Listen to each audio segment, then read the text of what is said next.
Buenas noches. Bueno, bienvenidos todos. Vamos a abrir nuestra Biblia, por favor, en Tito, capítulo 1, versículo 5. Dice: por esta causa te dejé en Creta, para que corrigieses lo deficiente y establecieses ancianos en cada ciudad, así como yo te mandé. Amén, amén, amén. Bueno, como hemos estado viendo las últimas semanas, ¿no? En nuestro estudio de esta serie que hemos titulado Evangelismo Bíblico, ¿no? Y hemos visto pues todos los puntos de vista de la palabra de Dios acerca del correcto evangelismo o de cómo evangelizar de una manera apropiada a la gente, los elementos, ¿no?, propios de la evangelización. Sin duda yo creo que nos ha ido quedando claro que saber evangelizar es importante para la iglesia, para los hermanos de la iglesia, porque si no entendemos bien el evangelismo, si la iglesia no entiende bien cómo debe hacer su obra y su invitación al evangelismo, se corre el riesgo de que tengamos en la congregación conversiones que no son reales, es decir, personas que lleguen a la iglesia, que crean que se salvaron, que crean que son hijos de Dios, pero que realmente no se han entregado al Señor, que realmente no han rendido sus vidas a Cristo y por lo tanto no están dispuestos, ¿verdad?, a vivir bajo las exigencias y las demandas propias de la vida cristiana, ¿sí? Y esto, mire, es como yo podría hablar de mi propia conversión. Antes de que yo entregara mi vida al Señor Jesús, yo escuchaba, ¿no?, a los que me estaban evangelizando, y una cosa tenían todos en común: nadie rebajaba el estándar de exigencia de las Escrituras.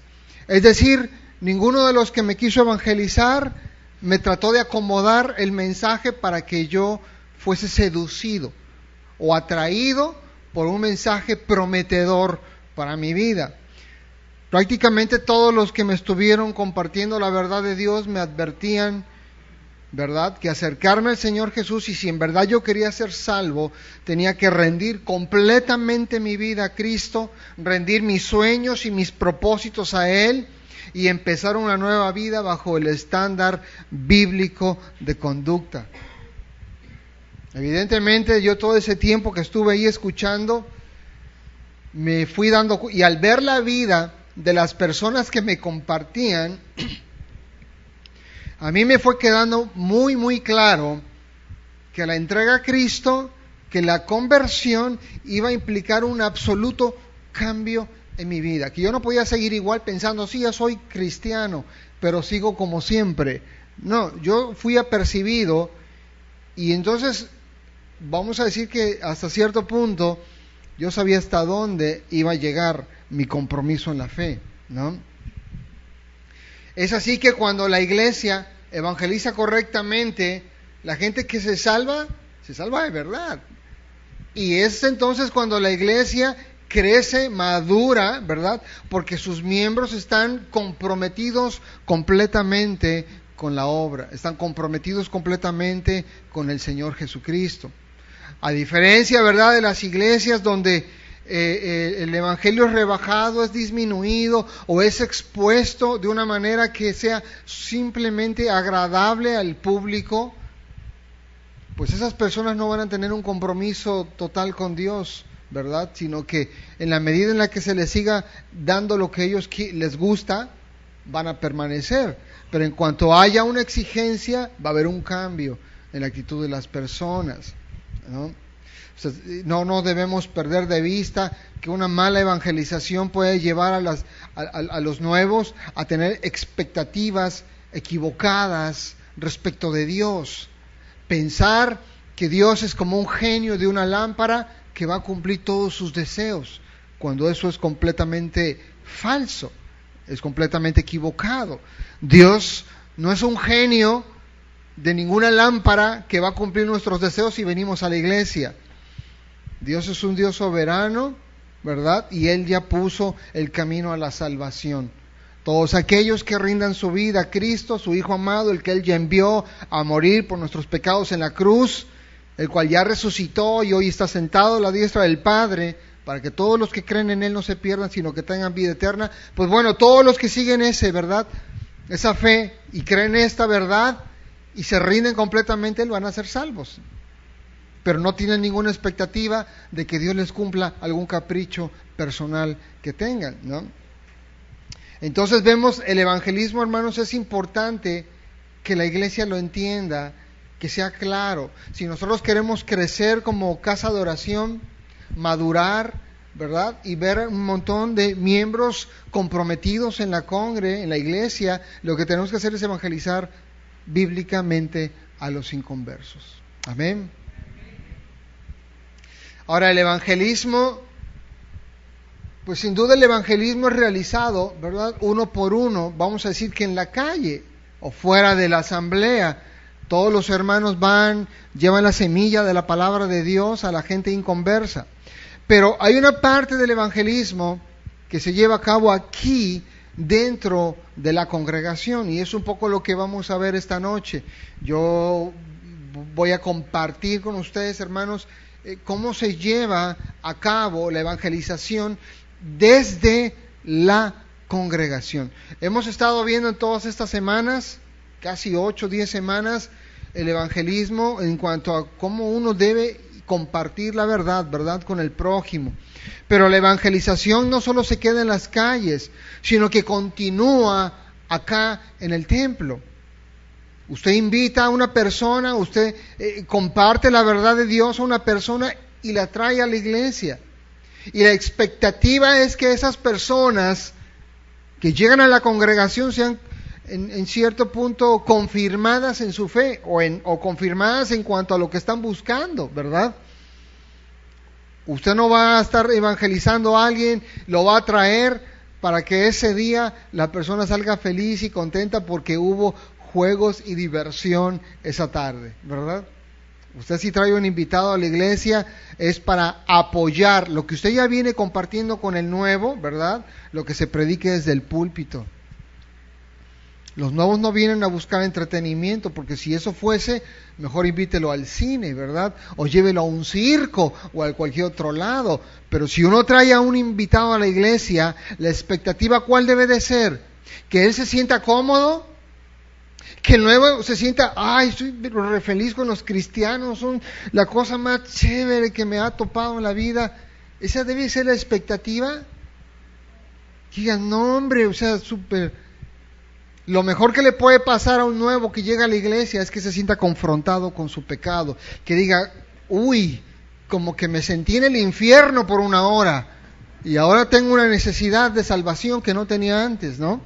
Eso es lo mejor que le puede pasar a nuestras visitas en la iglesia. Por eso el evangelismo, si bien empieza ahí en las calles con cada uno de nosotros, hermanos, cuando llegamos acá a la iglesia, la evangelización continúa. Pero hay que tener una correcta perspectiva de la actividad evangelizadora en la congregación. Si bien es desarrollada principalmente por los pastores, también es llevado a cabo por los hermanos, ¿verdad? Porque cuando la reunión termina y nosotros vemos que hay un nuevo con dudas y confusión o con alguna cosa rara, ¿verdad? Pues uno se acerca y le comparte, ¿verdad? Y le dice de manera más precisa la palabra de Dios. Amén. Fíjense que uno de los grandes males, que yo creo que todos coincidimos en esto, de la iglesia moderna, es que ha perdido de vista su responsabilidad en la evangelización dentro de la iglesia. Porque para muchas personas la evangelización debe ser llevada a cabo por los pastores o los maestros, ¿no? Los líderes, yendo a las cárceles, a los hospitales, a los orfanatos o a cualquier otro lugar donde haya gente con necesidad. Y mire, en sí mismo hacer eso está bien, pero ir a esos lugares no es el llamado de los pastores, no es el llamado de los maestros, no es la principal, ni siquiera es la secundaria cosa que el pastor o el maestro tiene que hacer. Otros piensan que el evangelismo en la iglesia debe ser llevado a cabo a través de alcances, obras de teatro, ¿no? O simplemente adecuando la iglesia para que sea cómoda para el inconverso, para que sea agradable para el inconverso. Yo me acuerdo hace muchos años estando en un congreso que era era un congreso para pastores y líderes. Y bueno, en ese entonces, ¿verdad? Era un congreso del movimiento G12, donde tuve la desfortuna de estar. Ustedes perdonarán a su pastor, ¿verdad? Porque tuvo su tiempo de tinieblas. Entonces yo estuve ahí, fui a ese congreso que era para pastores y líderes. Y un pastor muy importante de ese movimiento, él decía lo siguiente: la iglesia tiene que adaptarse y hacerse para el nuevo, para el inconverso. La iglesia no debe hacerse para el que es cristiano, sino que debe ser amoldada, cambiada, adaptada para la gente del mundo, decía este pastor, ¿no? Y quizás su intención no era mala, ¿no? La intención de este pastor hasta cierto punto es como tiene ganas de alcanzar a los perdidos, ¿no? Y hasta ahí todos deberíamos tener deseo, ganas de alcanzar a los perdidos, ¿verdad? Pero el deseo correcto no nos faculta, ¿verdad?, para cambiar las cosas que Dios ha establecido para su iglesia. El evangelismo en la iglesia se lleva de una manera tal y como la Biblia lo menciona. Entonces, en aras de alcanzar a los perdidos, no es justificable, ¿verdad?, empezar a hacer cosas equivocadas. Porque este pastor decía, no, entonces nosotros empezamos a meter para los jóvenes luces y música rock pesada, ¿no? Y un montón de eventos aquí y allá, y empezamos a quitar terminología cristiana de nuestro léxico y nuestra forma de comunicarnos entre los pastores y líderes. Y en aquel momento yo recuerdo que pensé y dije, qué buena idea, ¿no? Pero sabe, la ignorancia de las Escrituras. Cristianamente hablando, ningún fin justifica los medios, ¿no? En el mundo la gente piensa así, pero en la iglesia o para el creyente, ningún fin justifica los medios. Las cosas se tienen que hacer como Dios manda, o no se hacen. Amén. Y bueno, entonces es así que vamos a entrar un poco esta noche hacia cuáles son las responsabilidades pastorales en la iglesia y cómo se lleva a cabo la evangelización dentro de la congregación, para tener más claro y no irnos simplemente con las ideas de alguien que diga, a mí se me ocurre que debe ser así, a mí se me ocurre que debe ser así, ¿no? Dice 2 de Timoteo, por favor, si buscan su Biblia, 2 de Timoteo capítulo 4, verso 5.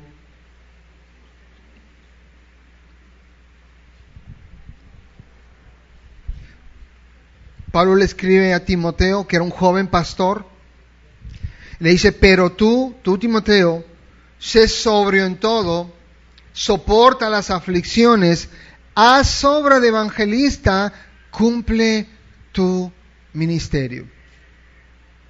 Esta es una instrucción de Pablo para un pastor joven, ¿no? Evidentemente Pablo el apóstol, ya un hombre anciano, ya un hombre cargado de días y que sabía que estaba próximo a ser ejecutado, a partir de este mundo, le dice a Timoteo, que era su discípulo, le dice, tú, Timoteo, sé sobrio. Como pastor tú tienes que ser sobrio en todas las cosas. Es decir, tú tienes que ser una persona cuya conducta sea intachable. Tu forma de ser y de conducirte en la iglesia y fuera de la iglesia debe mostrar sobriedad, dominio propio, ¿sí? La sobriedad tiene que ver con buen juicio. Entonces un pastor debe cuidar esa parte conductual, ¿no? Luego dice, soporta las aflicciones, es decir, el pastor debe estar en condición tal de aguantar los momentos de tribulación, de prueba, ¿verdad?, de angustia propias de la fe cristiana. Debe soportarlas, debe aguantarlas. Continúa Pablo y le dice, haz obra de evangelista.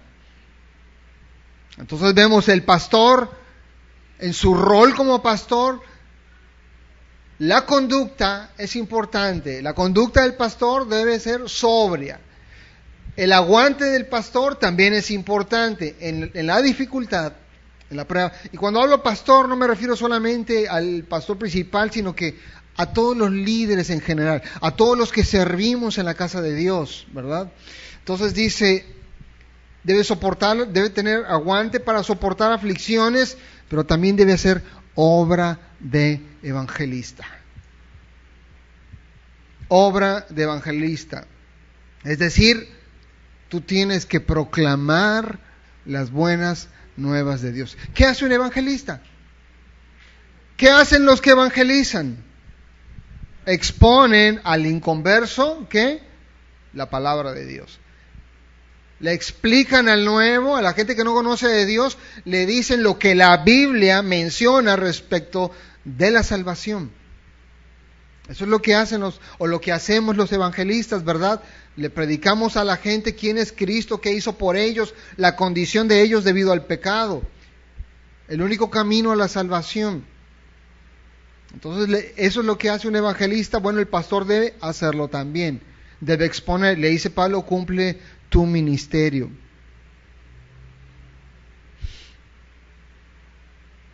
Si nos vamos un par de versos antes, ahí mismo en el capítulo 4, en el verso 1, Pablo le dice a Timoteo, te encarezco delante de Dios y del Señor Jesucristo, que juzgará a los vivos y a los muertos en su manifestación y en su reino, que prediques la palabra.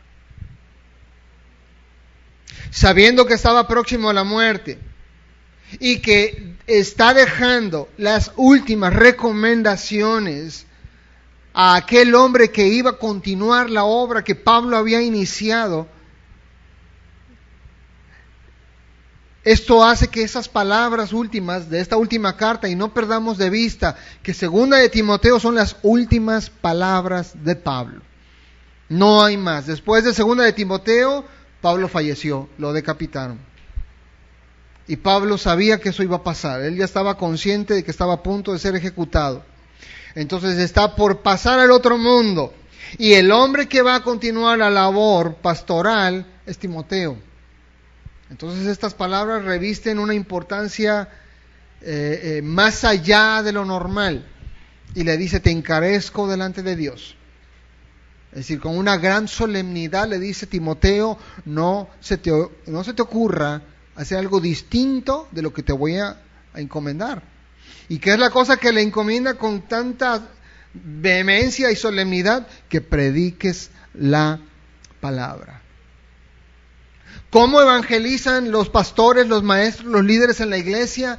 ¿Cómo debemos evangelizar tanto a las ovejas que llegan, ¿verdad?, para afirmarlas en su fe, como a los nuevos que llegan a la congregación? ¿Cómo los vamos a evangelizar? Predicándoles la palabra de Dios. No hay otra manera. No vamos a evangelizar entreteniendo gente, ¿no? Oye, pero ¿y si llegan los nuevos y se molestan por el mensaje porque nada más se les exhorta a arrepentirse del pecado, a comprometerse con Dios y todo esto? ¿Qué vamos a hacer, hermanos? Vamos a dar un mensaje para que el nuevo, no se sienta ofendido. No, pero es que hay como que, ¿no? O vamos a predicarles la palabra de Dios en el púlpito. Yo le dije al principio, lo mejor que le puede pasar a un invitado nuestro es que de repente vayamos a media predicación y sienta fuego ahí en los pies, ¿no? ¡Ay! Está caliente esto, ¿no? Es lo mejor. Para mí fue lo mejor, hermanos. A mí me empezaron a evangelizar con mucha gracia, con mucho amor y todo, ¿no? Y me decían toda la demanda y la exigencia de la Biblia. Pero pues yo me acomodé, dije, sí, pero síganme diciendo porque siento rico, pero no me ni voy a ir a la iglesia, ni pienso entregar mi vida. Pero llegó un punto donde me empezó a llegar la parte, los cañones, ¿no?, de la verdad. Y yo no les miento, hermanos, yo me sentía en el infierno los días previos a mi conversión.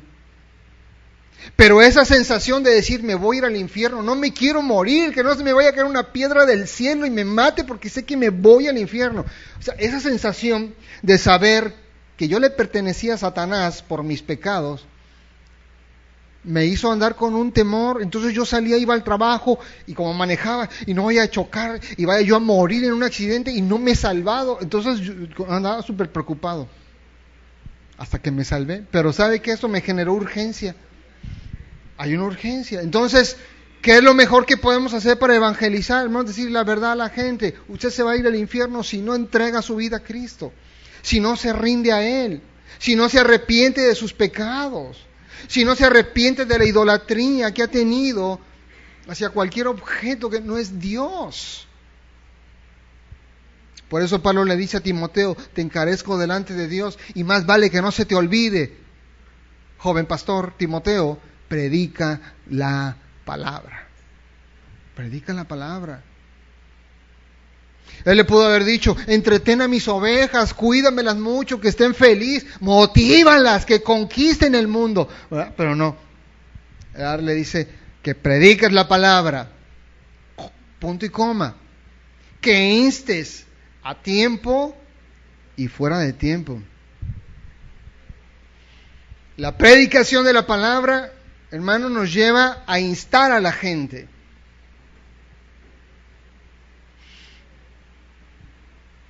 Y dice también, redarguye, reprende, exhorta con toda paciencia.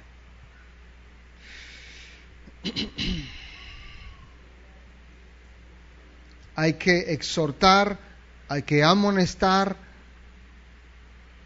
tanto a las ovejas, ¿verdad?, de la iglesia, como a los nuevos, como a la gente inconversa que llega a la congregación. El evangelismo, hermanos, que se hace en la congregación, debe alcanzar a las ovejas maduras, ¿verdad?, afianzándolas en las verdades que conoce, a las ovejas inmaduras para que cambien su vida, y debe alcanzar a los nuevos que apenas están pensando y meditando si se van a rendir a Cristo o no. Pero la obra de evangelista, ¿cómo se hace?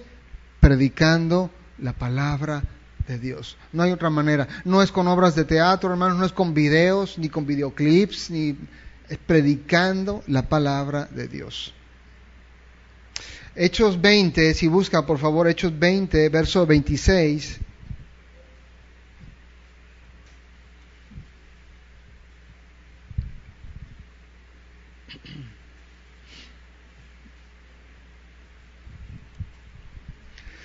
Aquí está hablando Pablo a los líderes de la iglesia de Éfeso y les dice, por tanto, os doy testimonio en este día de que soy inocente de la sangre de todos, pues no rehuí declarar a vosotros todo el propósito de Dios. Pablo decía ser inocente de la sangre de toda la gente que estaba en la iglesia. ¿Sí? Él decía, yo soy inocente de la sangre de todos los que están aquí. ¿Por qué era inocente de la sangre de la gente? Porque si alguno de los que estaban sentados se moría y se iba al infierno, no iba a ser por culpa de Pablo. Pablo lo que está diciendo es, mire, si alguno no se salva, no es porque yo no le prediqué la verdad. Es porque simplemente se resistió al evangelio, no se quiso rendir al señorío de Cristo, ¿verdad? Quiso vivir la vida conforme a su propia voluntad y jamás se rindió a Cristo. Porque dice Pablo, yo no rehuí declarar a vosotros todo el propósito de Dios, es decir, toda la escritura. Pablo no tuvo miedo, no tuvo reparo, no tuvo temor en enseñar a la congregación y predicar a la iglesia toda la escritura, así la parte fácil como la no fácil. Porque uno podría decir, bueno, vamos a predicar acerca del amor de Dios y de la gracia, ¿verdad? Y de los milagros que Dios quiere. Y está bien, pero no podemos rehuir predicar también acerca del carácter de los hijos de Dios, del compromiso que deben de tener las ovejas de Dios con Él y con la iglesia, de lo que se espera de un converso. No podemos evitar esa parte. Y si bien no es la parte más fácil, ¿verdad? Porque predicar eso nos puede llevar a los que enseñamos a una impopularidad, ¿no? Están en las listas de los más indeseables, ¿no? No es popular efectivamente exhortar. Es mucho más fácil predicar acerca de los falsos profetas y maestros todo el tiempo. Y yo no digo que no lo hagamos. En casa de oración predicamos y advertimos acerca de eso. Pero ¿saben? No nos quedamos ahí. También advertimos acerca de las falsas ovejas, ¿no? No es fácil, pero hay que predicar todo. Dice Pablo, tened cuidado de vosotros y de toda la grey, en medio de la cual el Espíritu Santo os ha hecho obispos para pastorear la iglesia de Dios, el cual Él compró con su propia sangre.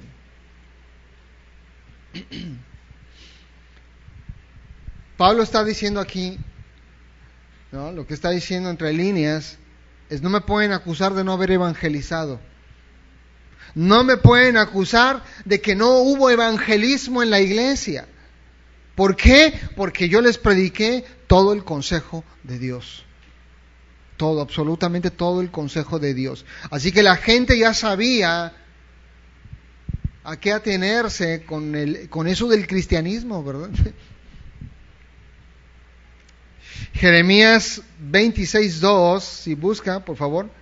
Jeremías 26:2.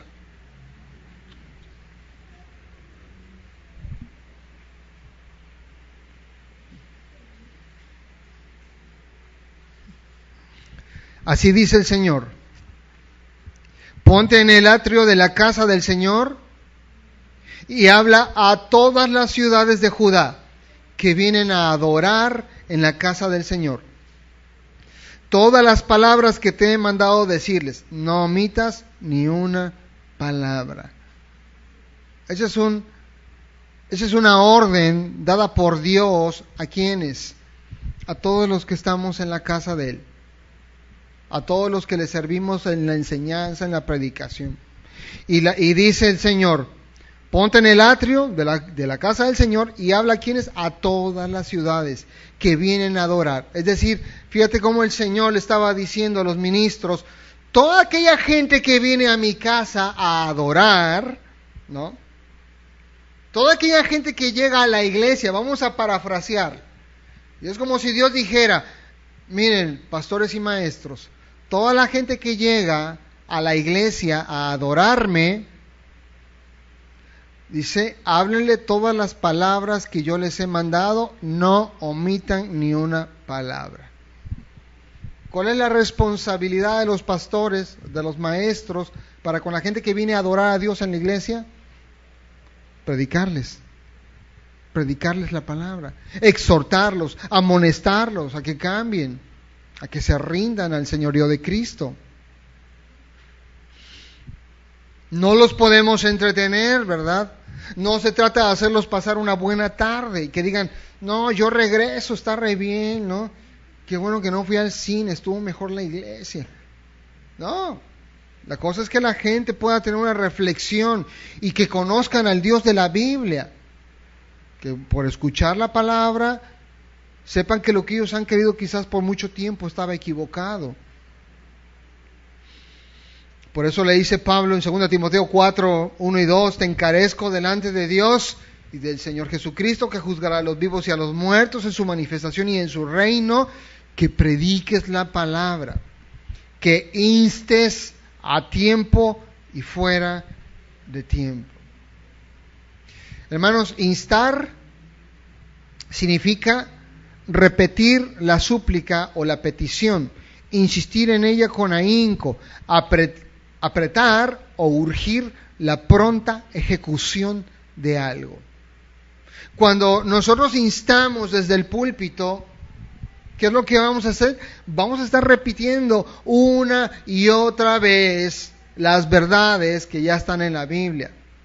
Porque tampoco es la expectativa, ¿verdad?, que uno llega a la iglesia como, ay, yo quiero escuchar una verdad nueva que nunca se haya enseñado. Que no es más que ni esté en la Biblia, que sea tan nueva que ni en la Biblia esté. Pues no. Uno viene aquí y la predicación es así, hermanos. Las mismas verdades se van predicando una y otra vez. Y desde un punto de vista así, desde un punto de vista asá, desde un punto de vista acá, como usted quiera, ¿no? Desde todos los ángulos. Pero realmente son las mismas verdades que se están predicando en el púlpito. Entonces se está instando a la gente a creer la verdad. También se les hace un llamado un domingo y otro domingo y el siguiente domingo y el jueves y el otro jueves y el jueves que le sigue ese jueves. ¿A qué? A que se arrepientan, a que rindan su vida al Señor. Entonces, predicar la palabra de Dios nos lleva a instar. E instar no es otra cosa más que lo que dirían algunos, ¿no? Cuchillito, ¿de qué? De madera, ¿no? Y ahí están los pastores y maestros dándole como, ahí está otra vez con su cosa, y de que quiere que uno se comprometa y que uno sea fiel y que llegue uno temprano y que se arrepienta uno del pecado. Y pues sí, vamos a seguir con eso, hermanos. La Biblia dice que los pastores debemos instar tanto a los nuevos, ¿verdad?, a que dejen su mal camino y se rindan a Cristo, como a las que ya son ovejas, para que sus vidas sean perfeccionadas en la verdad. Dice también, la predicación de la palabra incluye reprender.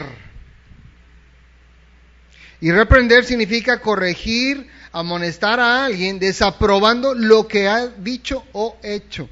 Y eso es una cosa muy interesante y bastante complicada de la responsabilidad pastoral. Reprender, hermanos. Corregir, amonestar a alguien, desaprobando lo que ha dicho, lo que ha hecho. ¿Usted cree que es fácil llegar con una oveja, con un nuevo y decirle, oye, tú dijiste esta cosa, eso está mal? ¿Que es fácil ir y exhortar a alguna persona que tuvo una mala conducta en la asamblea? ¿Usted cree que es fácil? No, no es fácil.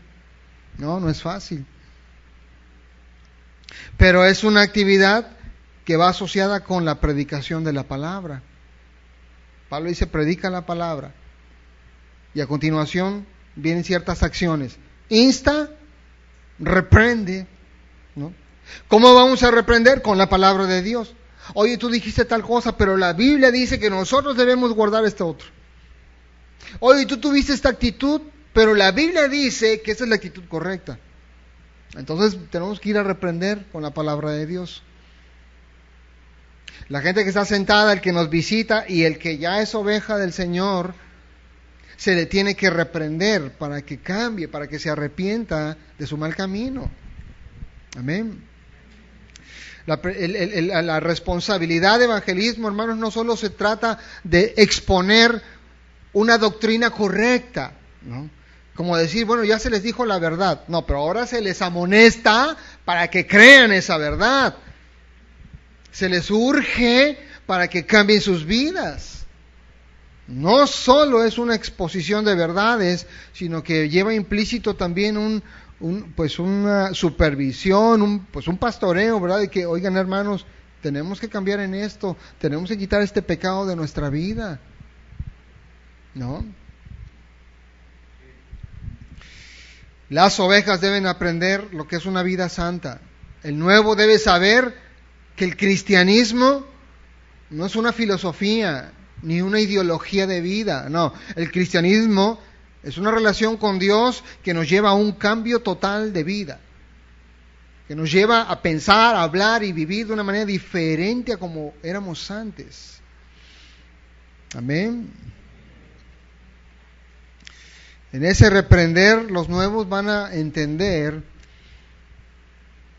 que aceptar a Cristo como Salvador lleva implícito un ingrediente muy importante. Es reconocerlo también como Señor. El nuevo debe saber que Jesús no solo murió en la cruz por nuestros pecados, pero que si nosotros lo aceptamos Él como Salvador, lo estamos aceptando y lo tenemos que aceptar también como el Señor, el gobernador, el amo de nuestros sueños y de nuestros deseos. Si la gente no entiende que la salvación lleva implícito un señorío, entonces vamos a tener a personas que, quién sabe si se salvaron, pero que ellos ven en Jesús o en Cristo solo un amuleto. O bueno, pues ya me siento en paz porque ya estoy yendo a la iglesia. No, la gente debe tener muy claro, no. Aceptar a Cristo es reconocerle como el que gobierna en toda mi vida, como el que va a influir en mis decisiones, me gusten o no me gusten. Aceptar a Cristo va a implicar que Él se inmiscuya aún en las cosas más triviales de mi vida. ¿Qué carrera voy a estudiar? ¿En qué momento? ¿En qué escuela me voy a meter a estudiar? ¿Con quién me voy a casar? ¿Cómo va a ser mi relación ahora con mis padres, con mis cuates? Oye, pero eso que tiene, no, claro, tiene que ver todo. Una persona que se salva, hermanos, Cristo se mete en el corazón de esa persona y afecta las relaciones de esa persona. Y ya sus relaciones de amistad ya no van a ser iguales. Su actitud en la casa ya va a ser distinta. Sus proyectos de vida van a ser transformados. Y sus hábitos con el dinero van a cambiar también. No, todo. La salvación implica un reconocimiento del señorío de Cristo. Pero si nosotros no le predicamos en la iglesia a la gente que Cristo es Señor y Rey, y que si bien Él dio su vida por nosotros en la cruz, también Él está esperando gobernar en nuestras vidas. Si no se lo decimos, jamás se van a rendir a Él. Y el que se rinde lo va a hacer sabiendo, ¿verdad?, qué es lo que de esa persona se espera. Qué es la expectativa de Dios para con su oveja, ¿no? Si yo tengo un hijo, hermanos, en un matrimonio, yo tengo un hijo, yo digo, hijo, yo tengo esa expectativa de ti. Yo quiero que tú te portes bien, yo quiero que tú me obedezcas, no quiero que me hagas enojar ni repelar, quiero que te vaya re bien en la escuela, que tus maestros me den siempre puros buenos reportes, que estés contento con lo que te pueda dar, que nunca me pides algo que a lo mejor no está en mi alcance, y yo le puedo dar la lista de todo lo que yo como padre tengo de expectativa, ¿verdad? ¿Y qué tal que mi hijo me dice, no, pues regrésame de donde vine? Eso muy duro, ¿no? Claro, nuestros hijos, ¿verdad?, los naturales, pues ya salieron, ¿no? Ya salieron, ya no tienen opción, y uno les lee la cartilla, no, hijo, espérate que tú no eres aquí el presidente, ¿eh? No, tu posición en esta casa va después de papá y mamá, y tú estás aquí para obedecer, y tú estás aquí para estudiar, ¿no?, y para etcétera, etcétera. Pero el cristiano, hermano, si no entiende que Jesús es Señor, y no le enseñamos la expectativa, ¿verdad? Oye, espérate que tú eras un perdido y Cristo te dio vida. Tú tienes que tener esta actitud ahora hacia con Dios. De ti se espera este compromiso con Dios, este amor, esta pasión para con Dios, ¿no? Y de mí hubo una palabra que, hubo muchas cosas que a mí me hablaron cuando yo me convertí, pero hubo una palabra que a mí siempre sonaba en mi cabeza, ¿no? Y decía, el que mucho ama, al que mucho se le perdona. ¿Y cómo venía eso a mi mente? Porque cuando yo me convertí, yo sabía la clase de ficha que era, o que había sido. La clase de sujeto terrible que fui. Y como fui consciente de toda la maldad que había en mi corazón, cuando yo me entregué a Jesús, ¿saben? Yo dije, Señor, ahora estoy para amarte con todo mi corazón. Lo que tú me pidas, Señor. No me da pena, no me da vergüenza y no me da dolor lo que tú quieras para mi vida, Señor. Pero uno pasa, ¿verdad?, de ser consciente de todo lo que Dios hizo por nosotros para entonces poder estar en condiciones de llevar una vida agradecida y de poner a Cristo como Señor central en nuestras vidas. Pero la gente tiene que entender Hermanos, nunca le hicimos el favor a Cristo con salvarnos.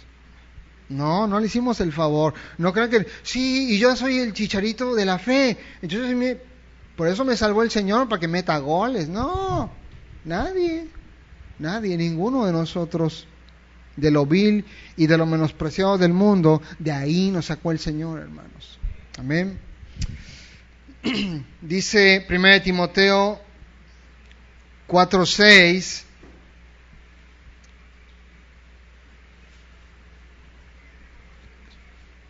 Primera Timoteo 4:6. Yo voy a leer esto en Dios habla hoy. Dice, enseña estas cosas a los hermanos y serás un buen servidor de Cristo Jesús, un servidor alimentado con las palabras de la fe y de la buena enseñanza que has seguido. ¿Qué es lo que debe hacer Timoteo? Enseñar estas cosas a los hermanos. Timoteo no tiene que entretener a los hermanos. Timoteo no tiene que hacer bonita la iglesia para la gente inconversa, atractivo el mensaje para los que lleguen a visitarnos. No, él tiene que enseñar estas cosas a todos los que lleguen a la casa de Dios buscando adorarle. O a lo mejor no le buscan adorar, vienen con otro propósito. Pero si llegan a la casa de Dios, hay que decirles la verdad, ¿no? Ya están aquí, hay que aprovechar el tiempo, quizás no regresen. Puede ser la última noche que lleguen, ¿verdad? 1 Timoteo 4:11 dice, esas cosas tienes que mandar y enseñar. Fíjense cómo la evidencia bíblica con respecto a la responsabilidad de los pastores y maestros es redundante. Nunca habla de que Timoteo ve y busca en tal orfanato, en tal cárcel, tal hospital. O sea, si te queda tiempo para ir a hacerlo, ve y hazlo, ¿verdad? Pero eso no es ni la primera, ni la segunda, ni la tercera, ni la cuarta responsabilidad de un pastor o de un maestro. Tampoco lo es ir y organizar un alcance, un evento en la playa, bonito, una cena donde llegue la gente y ahí se salve. No, tampoco lo es. O un evento en Independencia, ¿verdad? Cuando está toda la gente y llevar payasos y globos y sonido y un montón de cosas para llamar la atención. No, tampoco es eso. Entonces, si como iglesia nunca nos da tiempo para hacer un evento así, hermanos, usted no se aflija, estamos conforme a la Biblia. Estamos enseñando la palabra de Dios. Amén. Si se da cuenta en todos los pasajes que estamos viendo, redunda una cosa: predica la palabra, enseña la palabra de Dios, ¿no? No rehuyas enseñar todo el consejo. Nunca habla de otras cosas. Tito 1:5 dice, por esta causa te dejé en Creta para que corrigieses lo deficiente y establecieses ancianos en cada ciudad, así como yo te mandé. La última carta que Pablo escribió fue 2 de Timoteo y poco tiempo después fue decapitado. Pero antes de 2 de Timoteo, la carta que escribió previamente fue Tito. Tito y 2 de Timoteo, vamos a decir que son los dos últimos escritos del apóstol. Estas cartas tienen una importancia trascendental para la iglesia. Son manuales de la correcta operación de la iglesia. Y le dice Pablo, por esta causa te dejé en Creta, es decir, por eso te puse como pastor, Tito. Por eso te dejé como pastor ahí en las iglesias. ¿Para qué lo dejó como pastor? Para corregir lo deficiente y establecer ancianos. Dos actividades, hermanos: corregir lo deficiente y establecer ancianos. Por esa causa Tito fue constituido pastor en las iglesias cristianas que estaban en estas islas. Hechos 14:23 dice, y constituyeron ancianos en cada iglesia, y habiendo orado con ayunos, los encomendaron al Señor en quien habían creído. Pablo tenía muy claro, las iglesias necesitan tener liderazgo formal. Por eso iban estableciendo ancianos o pastores en todas las iglesias que se levantaban, en todas las misiones se iban levantando pastores, hermanos, en cada iglesia. Entonces, fíjese, parte de la actividad evangelística de los pastores se hace a través de ¿qué? De la formación de líderes. Y uno puede pensar, no tiene que ver, no, sí tiene que ver. Parte de la actividad evangelizadora de los pastores está en establecer ancianos, en formar ancianos, formar líderes, en ayudar a personas a pasar de ser una simple oveja que se siente y escucha a ir dando pasos de compromiso para con Dios y su iglesia. La evangelización nos lleva a la formación de discípulos, de líderes en la congregación. ¿Por qué? Porque esas personas a su vez, una oveja, hermanos, que ha sido establecida y entrenada, puede después replicar la enseñanza que ha recibido. Se alcanza a otras personas al formar a un líder, al formar a un maestro, al formar a otro pastor. Pablo podía proseguir su actividad evangelística a través de ¿quiénes? De Timoteo y de Tito. Si Pablo formaba bien a Timoteo y formaba bien a Tito y les enseñaba bien la doctrina y el carácter y la conducta propia, ¿verdad?, de un pastor, esos hombres iban a ser, digamos, como voceros de la misma doctrina que Pablo les estaba enseñando. Iban a alcanzar personas que Pablo no iba a poder alcanzar. Entonces el evangelismo en la iglesia, hermanos, también se lleva a cabo a través de la formación de otros líderes, que son totalmente necesarios.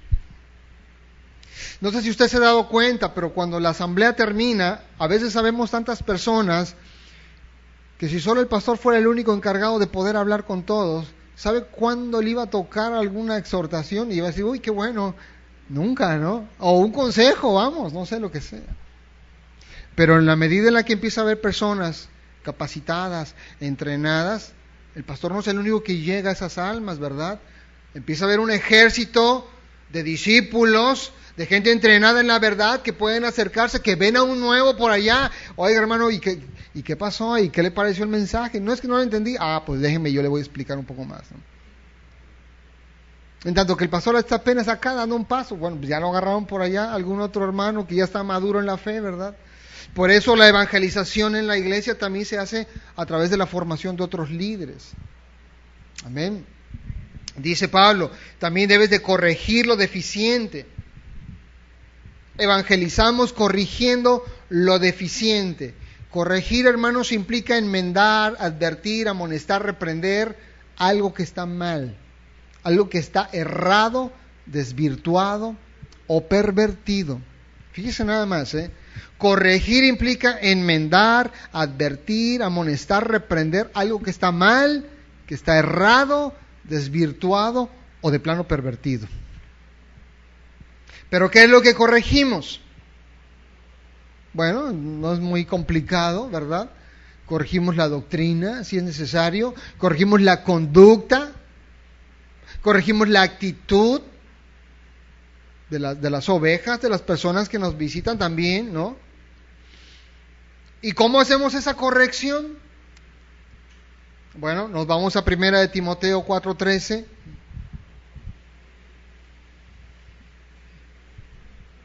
Y dice Pablo a Timoteo, entre tanto que voy, ocúpate en la lectura, la exhortación y la enseñanza. Hermanos, si yo quiero corregir lo deficiente en la iglesia y evangelizar a través de la corrección de lo que está mal, yo tengo que ocuparme entonces ¿de qué? De la lectura, la exhortación y la enseñanza. Es evidente que la primera cosa que uno se tiene que ocupar, si quiere uno corregir lo que está mal, es la lectura. ¿Por qué? ¿Por qué debe ser lo primero la lectura? Porque si yo no conozco lo que está en la Escritura, ¿cómo voy a saber que me desvié de ella? ¿Verdad? ¿Cuántos quieren saber si están violando el reglamento de tránsito? ¿No le ha tocado a veces que va manejando y dice, ay, ¿será que violé una norma cuando hice esto? Porque no, a veces no se sabe uno todas las reglas. ¿Qué debe uno de hacer? Comprarse su librito del reglamento de tránsito, ¿verdad? Decir, no, sí es cierto, el foco rojo hay que respetarlo, ¿no? Yo pensé que era para pasar rápido, te urge rojo, ¿no? ¿Quién sabe? Por eso la lectura es la parte número 1 en la responsabilidad. Si yo quiero corregir, para evangelizar correctamente en la iglesia, yo tengo que conocer bien ¿qué? La palabra de Dios. Si yo soy un maestro, si yo soy un pastor, yo no puedo exhortar, amonestar o corregir si yo mismo no conozco la doctrina. Yo tengo por eso que ocuparme primero del estudio. Oye, pero no tengo tiempo de estudio porque estoy organizando eventos para la iglesia. No tengo tiempo para el estudio porque tengo compromisos en los hospitales. No tengo tiempo para el estudio porque fíjate que tengo que visitar a todos los hermanos primero en sus casas. No sé, ¿verdad? No. Primero que nada, se me sienta y se me pone a estudiar la palabra de Dios. No, pero es que yo no sirvo para estar sentado. Bueno, a lo mejor no es tu llamado la enseñanza, ¿verdad? Pero dice, ocúpate de la lectura. Tienes que conocer al Dios de la Biblia. Tienes que conocer la sana doctrina, la correcta doctrina, pues a través de estudiar la palabra de Dios. Pero cuando tú ya conoces la Escritura, entonces sí estás en condiciones de pasar a los otros 2 elementos de la responsabilidad pastoral, que es la exhortación y la enseñanza. Ahora sí, ya sabes que la Biblia dice, oiga hermano, por favor, ya me enteré, no, la Biblia dice claramente que usted no puede tener 2 esposas. Ya vi el versículo, eso se llama adulterio. Y entonces, ¿qué estás haciendo ahí? Exhortando, por favor, escoja una y déjela. No, más bien, fíjese usted cuál es la esposa legal y quédese, ¿no? No sé, estoy inventando. Pero a lo que voy es, si uno no conoce la palabra, ¿cómo puede uno exhortar? Uno tiene que conocer la Escritura para llegar a la exhortación a la iglesia, a los nuevos. Y dice, y ocúpate también de la enseñanza. ¿Cómo nos ocupamos de la enseñanza? Pues haciendo esto, hermanos, la predicación sistemática. Usted sabe que cada jueves que va a llegar va a haber enseñanza y va a aprender algo nuevo. Va a venir el domingo y se le va a exhortar y va a aprender algo nuevo acerca de Dios, acerca del carácter, ¿verdad?, de los creyentes, acerca de Cristo, acerca de los últimos tiempos, o acerca de lo que estemos estudiando. Entonces, una vez más, si vemos la evidencia bíblica respecto a cómo debemos evangelizar en la iglesia y qué debe hacer el pastor para evangelizar, nos apunta a un solo lado, hermanos. Pastor, ponte a estudiar y después te pones a predicar todo el consejo de Dios. Y amonéstanos, por favor, exhórtanos, porque sí, nos gusta que nos llame la atención. Somos ovejas, ¿cómo le llaman a esas que le gusta que le pegue? Una oveja masoquista, ¿eh? Pero no es que seamos ovejas masoquistas, sino que somos ovejas inteligentes. Digo, ¿sabes qué? Adviérteme de mi mal camino, por favor. No me dejes en el error. Si yo no estoy viendo una conducta, una actitud, por favor, dímela. Dímela. Yo me quiero arrepentir. Yo quiero llevar una vida que a Dios le agrade. Amén.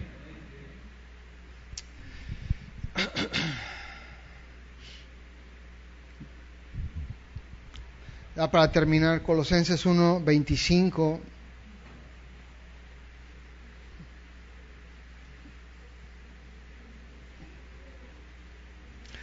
Colosenses 1:25 dice, de la cual fui hecho ministro según la administración de Dios que me fue dada para con vosotros, para que anuncie cumplidamente la palabra de Dios. Una vez más, aquí está Pablo diciendo, ¿para qué fue hecho ministro Pablo? ¿Para qué fue establecido como pastor o como apóstol Pablo? Para que anunciara cumplidamente ¿qué? La palabra de Dios. ¿Cómo la va a anunciar? A través de la predicación, hermanos. ¿Cómo la va a predicar? Primero en el estudio, en la lectura, y después pasar ¿a qué? A la exhortación y la enseñanza. La exhortación y la enseñanza son el anuncio cumplido de la palabra de Dios. Primera de Timoteo 3:2 dice, pero es necesario que el obispo sea irreprensible, marido de una sola mujer, sobrio, prudente, decoroso, hospedador, apto para enseñar. Apto para enseñar. Mire, de todos los requisitos que se mencionan ahí en el capítulo 3 de 1 Timoteo, el 99% de esos requisitos, si no es que todos menos uno, todos hablan del carácter del pastor. Pero hay un solo requisito que no habla del carácter, que no habla del carácter del pastor, sino que habla de una habilidad que debe de tener el pastor. Y dice, ¿apto para qué? Para entretener, para organizar, apto para atraer la atención a través dice apto para enseñar. La única aptitud que se le demanda a una persona que dice yo quiero servir a Dios en el pastoreo o como maestro, es ok. Tu carácter muestra esto, sí, perfecto, pero ahora tenemos que ver si tú tienes aptitud para enseñar. El pastor no tiene que tener aptitud para poder ser un payaso lindo, ¿no? Porque a veces uno piensa eso. No, mi pastor es re payaso, ¿verdad? Te ríes y te ríes y te ríes todo el tiempo con él y sales requete feliz de tanta risa, ¿no? Pues no es lo que el pastor debe tener como habilidad. Miren, el último hombre que yo conocí con esa habilidad de ser un buen payaso, qué lástima, porque era un hombre de 50 y tantos años de edad, con 20x años en el ministerio, y desde que ese hombre se paraba ahí en el púlpito, hasta que llegábamos al amén, yo nunca fui a los eventos de Polo Polo, pero me imagino que debe haber sido igual. Toda la gente, ¡juá! ¡Juá, juá, juá! Y 3 palabras y toda la gente, ¡juá! ¡Juá, juá, juá, juá, juá! Y claro que toda la gente sabe cómo salía de la iglesia. ¡Estuvo buenísimo! Yo creo que si hubiesen vendido boletos para escuchar el mensaje, la gente los hubiera pagado. Pero sabe, el pastor no debe tener aptitud ni para entretener, ni para organizar eventos, ¿verdad? Ni llamar la atención como payaso, no. El pastor debe tener una aptitud para enseñar, una capacidad para transmitir las verdades de Dios. Debe tener la capacidad para sentarse, entender las escrituras, traducirlas en un mensaje y que la gente que esté sentada lo pueda comprender, ¿verdad? Fuera del carácter, esta es la única aptitud que se le exige a un pastor maestro. ¿Por qué? Porque su labor evangelística, hermanos, la va a llevar a través de ¿qué? De la enseñanza. ¿De qué? De la palabra de Dios. Ya para terminar ahora sí de verdad, Tito 1:9 dice, retenedor de la palabra fiel, tal como ha sido enseñada, para que también pueda exhortar con sana enseñanza y convencer a los que contradicen. Porque aún hay muchos contumaces, habladores de vanidades y engañadores, mayormente los de la circuncisión.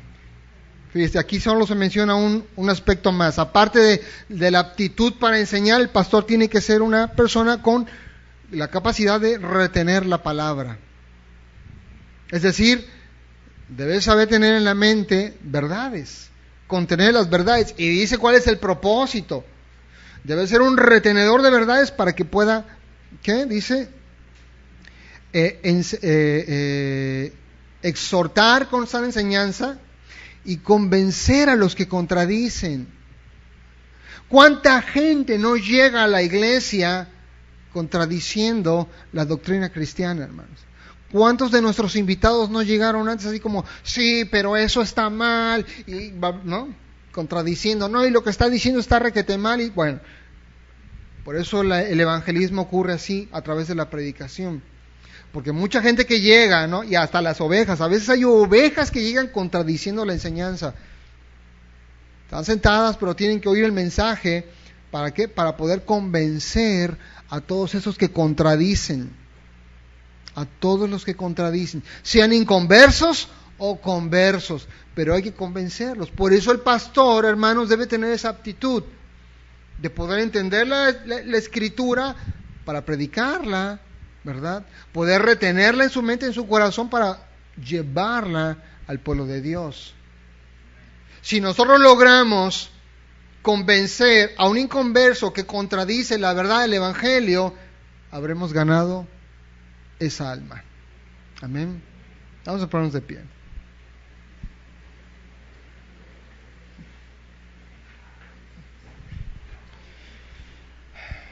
Señor, te damos gracias por este tiempo que podemos compartir juntos tu palabra, Señor. Señor, tú sabes todas las cosas que muchas veces se quieren levantar en contra de tu iglesia, en contra de la predicación, Señor.